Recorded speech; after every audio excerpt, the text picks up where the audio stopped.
This is an INGENIUM University podcast. Welcome to episode 7 of the INGENIUM podcast. As we've heard from our various interviewees throughout this season, students come first in INGENIUM. One recent initiative that emphasises that is the Student Partnerships Initiative. So in this episode, while in Crete for INGENIUM meetings, I took the opportunity to link up with Juan Rayón González to find out more about the student partnerships. Juan is the strategic manager of INGENIUM and a specialist in European law and higher education policy. Prior to INGENIUM, he worked in the policy team of the Higher Education Unit of the European Commission, with a focus on the Joint European Degree and Quality Assurance. Juan was also president of Erasmus Student Network International and ESN Spain. Juan and I struggled to find a quiet corner in Heraklion for our conversation, so we had our conversation in a small park, so you're going to hear a lot of city ambient sounds and the occasional plane passing overhead. So with that said, let's jump to the conversation. Juan, thanks for taking the time to talk to me. Here we are in a park in the middle of Heraklion, here for the 10 days. We're here to talk about the student partnerships and that initiative. Maybe just to start, as you're here for the 10 days of INGENIUM, maybe you could just tell us about your experience so far and what you've been working on just for the 10 days. Yeah, definitely. Well, thank you so much, Jeremiah, for the invitation. It's a pleasure to be here. I think it's a great initiative to disseminate INGENIUM to our community. So we are here in Heraklion, Crete. We are super lucky, beautiful weather. We had a little earthquake yesterday, but I think that's the full Cretan experience, we could say. And I'm here in my case for the meetings of the steering committee, the INGENIUM steering committee, which is the main governance body of the INGENIUM European University. And we are analyzing a bit the current state of play and planning for the remaining 18 months of the first INGENIUM project. Because of course the idea is not to finish in 2027, but to go beyond it. And we have had really productive meetings and also great Greek hospitality with fantastic food. So great experience so far, I could say. Yeah. Likewise, that's my takeaway as well. Like you said, the earthquake, gave authenticity to the whole experience. Exactly. It's a trip we won't forget for sure. For sure. So we're here to talk about the student partnerships. I guess maybe to start off, for anybody who hasn't heard about the INGENIUM Student Partnership Initiative, maybe you can just briefly explain what Definitely. it is. My pleasure. So the idea behind the student partnerships is actually really simple. These are purely student-led bottom-up projects on relevant priority areas for INGENIUM. And these are projects that any student from the 10 INGENIUM partner universities can apply for by joining forces with at least two other students from two other universities. So you need to bring together 3 universities, it can be several students from each university, and propose a project in a range of areas. It can be sustainability, it can be inclusion, it can be entrepreneurship. But in general, as long as these are meaningful initiatives that seek to make an impact on the academic community, on society, on the different INGENIUM universities and cities, these are projects that can be funded. Yeah, that's great. I think that's a great initiative. And again, it mirrors some of the other initiatives that are available to staff, like the education labs and so on. The idea is the same, indeed. Yeah. And you mentioned there some of the areas of interest or the priority areas. Can you tell me a little bit more about that? What are those specifically, and kind of dig into that a bit more? Yeah. So in INGENIUM, we have a set of thematic areas that we prioritize in our work, and we try to produce a series of materials to change the policies and the actions of the universities. But of course, those policies and actions are all fine if they come from the top of the universities, from the rectors and vice rectors. But we believe that the real impact comes from the actions that the students take. So we have selected some priority areas: environmental sustainability and sustainability in general, so anything related to sustainable development, inclusion as well, inclusion of all kinds of people, inclusion and diversity, just promoting, for instance, intercultural learning, intercultural dialogue, inclusion of people with disabilities, inclusion of racial minorities, fighting racism, any kind of initiative that seeks to achieve a more inclusive society. Also something extremely important for INGENIUM, which is entrepreneurship and entrepreneurial skills. And it's important to underline that this is really broad, meaning as long as we're talking about acquisition of skills for students that can be relevant for the labor market, for society in general, these are projects that also can be funded. And also there are other related areas like promoting student mobility and internationalization more in general, language learning, and of course a healthy campus, meaning healthy lifestyle, well-being, mental health, all of these initiatives can be related to any of these areas, but also if a student comes with a proposal that does not really fit in any of these areas, it's also fine as long as they explain how is it going to contribute with the overall INGENIUM goals, which they can find on the website. That's fantastic. So you've got that alignment with things like the Sustainable Development Goals, Exactly. and also the different priorities for all of our different universities, and yeah, that's excellent. And so the first call of the partnerships has gone out, and have you received a number of applications already? Yeah. So what we did, and we plan to replicate in the future, is a two-step process. First, expressions of interest. And any individual student or a student organization, because this is also really important, not only individual students can apply. Student organizations, societies, clubs, or whatever the name, because in 10 countries you find a lot of different names, can also apply, and you even can have a mix. Let's say some individual students and some student organizations, they partner up and they propose a project. We got more than 150 expressions of interest. Some students, they didn't have a real idea, but they wanted to be part of some project. You know, they have interest. Some others, they have more elaborate ideas, and they were looking for people who would join those ideas. And after those 150 expressions of interest, in total, we received 11 full applications of really diverse kinds on all of these areas that we mentioned before. And now we are at the evaluation stage. Now in May 2025, we're evaluating the projects, and implementation will start from June. So it's a quite successful call, because you know, for many students, it's the first time applying for such kind of international project. But many of these students managed to get partners from 6, 7, 8 partner institutions. And it was all themselves doing it. It's fascinating, right? They managed to get in touch with others. We organized webinars. We provided a series of support materials so people can do the research. They can find like-minded students. They can join forces and they can propose the projects. And I have to say, the quality of the applications is absolutely amazing. If you read them, you really, you believe that those are entrepreneurial proposals of people who have been working for 10, 20 years. And I think it really shows that there is tremendous potential in the engineering community.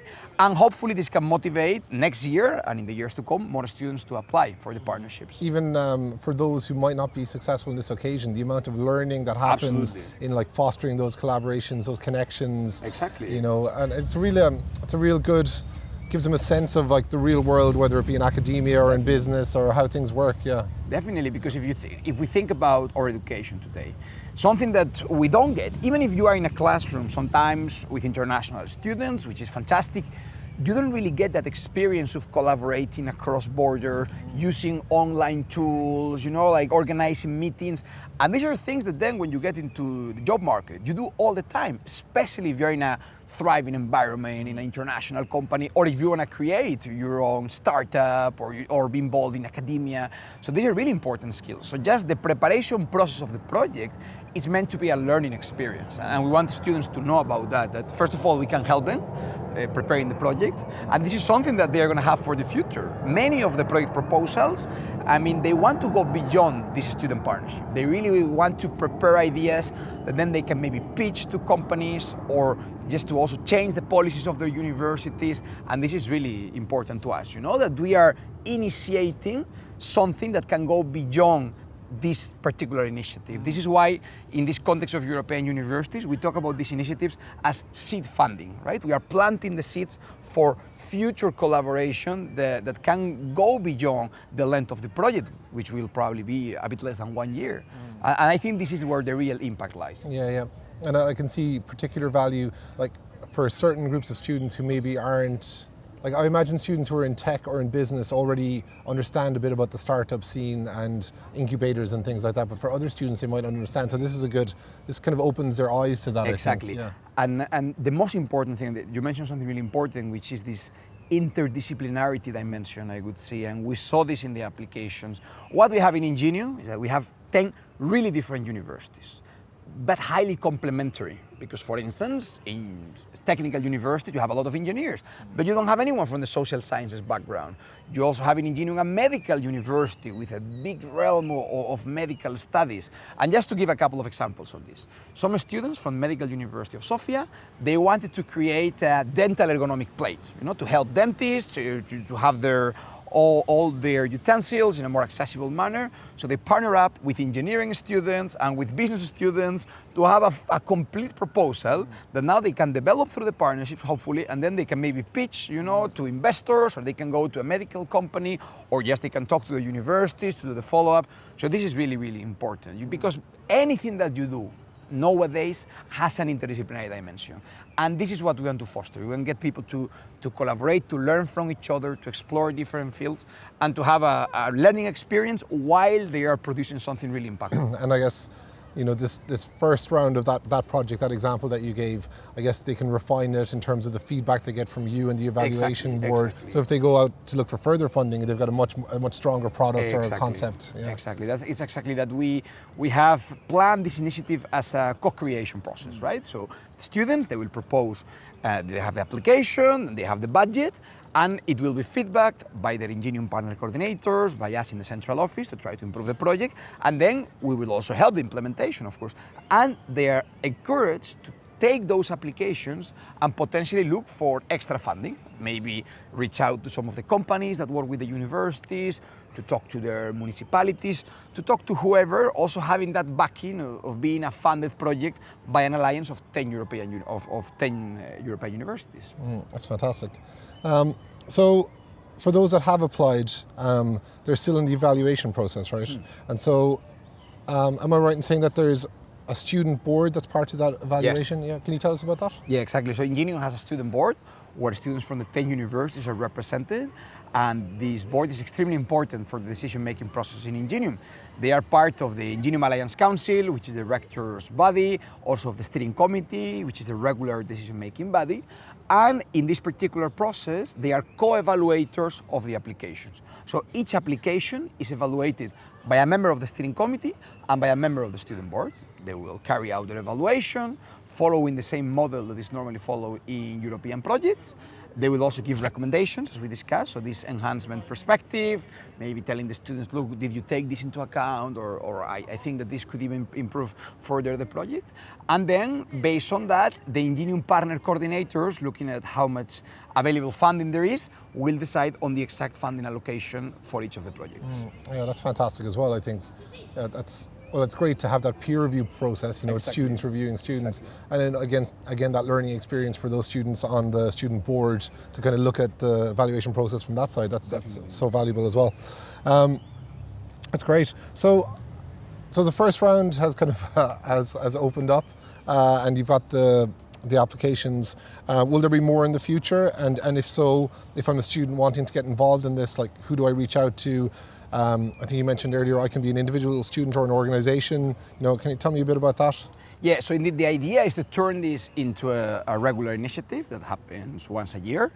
And we started to discuss, this is not confirmed yet, that we will have the next call in the autumn, so quite soon actually. And the process will be pretty similar. We might refine it a bit, but if a student is interested, they can already go to the Ingenium website, start exploring, the initiative, read about it, and start thinking about potential projects.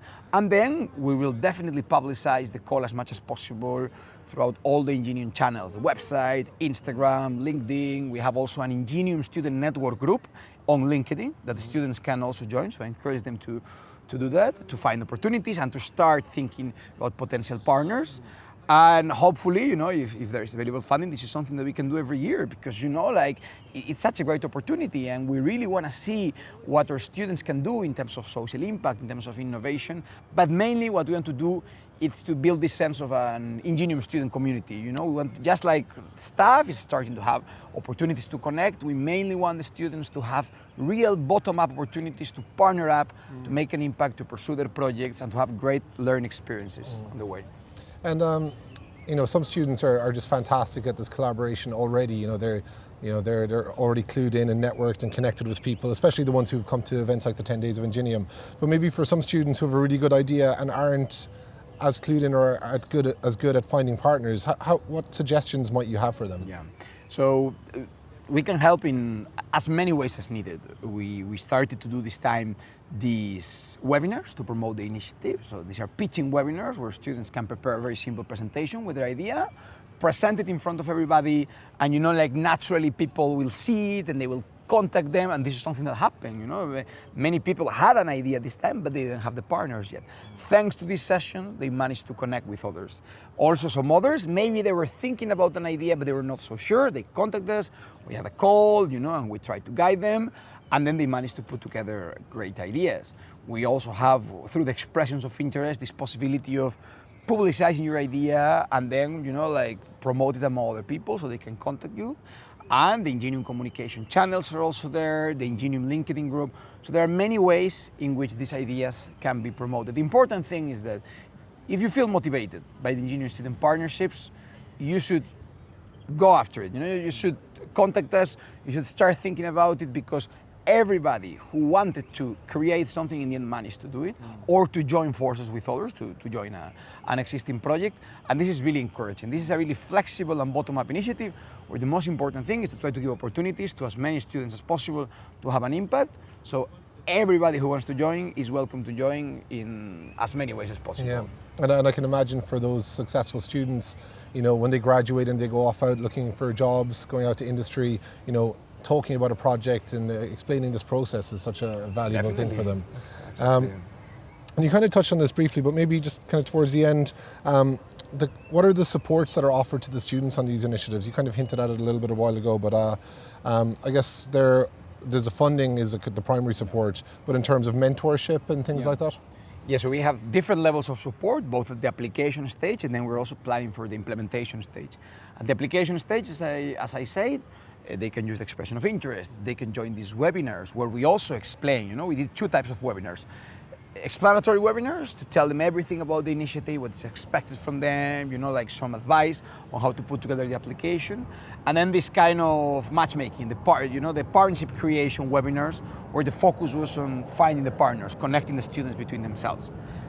After the projects are selected, we will get them in direct touch with their INGENIUM partner coordinators so they can help with the application. Sometimes it might be giving advice, getting them in touch with other staff from the universities to maybe get rooms or other facilities for the activities.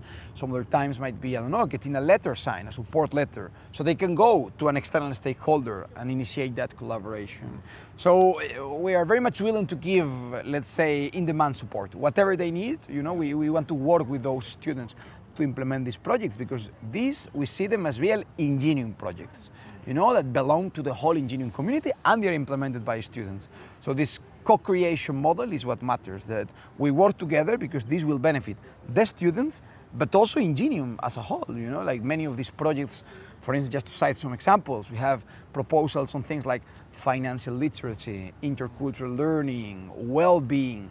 We have one about, just to cite one proposed by MTU, on the creation of natural well-being spaces in universities, where they plan to propose a blueprint on how universities can build physical spaces so students can chill and relax with nature, which is something that can benefit particularly students with like ADHD or other types of conditions, and these are initiatives with a huge potential for social impact, So if we can get these students in touch with the right people to offer that support, this is also something that we're very much willing to do. In many cases, the students have taken the steps themselves, because in the applications, they also have the possibility of listing, let's say, non-student partners, academics, NGOs, and many of them have already done it. So this is really great, because they also see this initiative as a way to collaborate not only with other students, but with the broader community. Yeah, that's fantastic. Yeah, look, I think this is an amazing initiative, and I think the students that are selected for this are going to have an incredible experience, an incredible opportunity. Any final words for anyone interested in taking part in this? No, but just to say that they should do it. They should go for it. We are here to help. People can contact us through any means, through the website, through LinkedIn, or contact. If you go to the student partnerships section of the website, the contact details are there, and the information is there.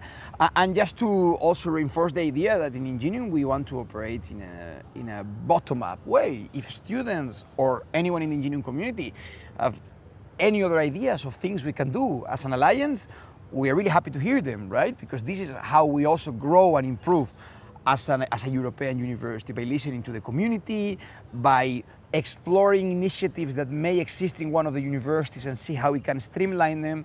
And the student partnerships are a great example of that. So I hope that in the next call we have even more applications and that we see a lot of impactful results from the projects that we currently have. So that was Juan Rayón González telling us about the INGENIUM Student Partnerships Initiative. It's clear that this is a particularly valuable opportunity and experience for students across INGENIUM. So if you're a lecturer or a member of staff and have students that might be interested in this, do of course signpost them to this opportunity for the next round. Finally, a big thank you to Juan for taking the time to speak to me while in Crete. That is all for this episode. Speak to you in the next one.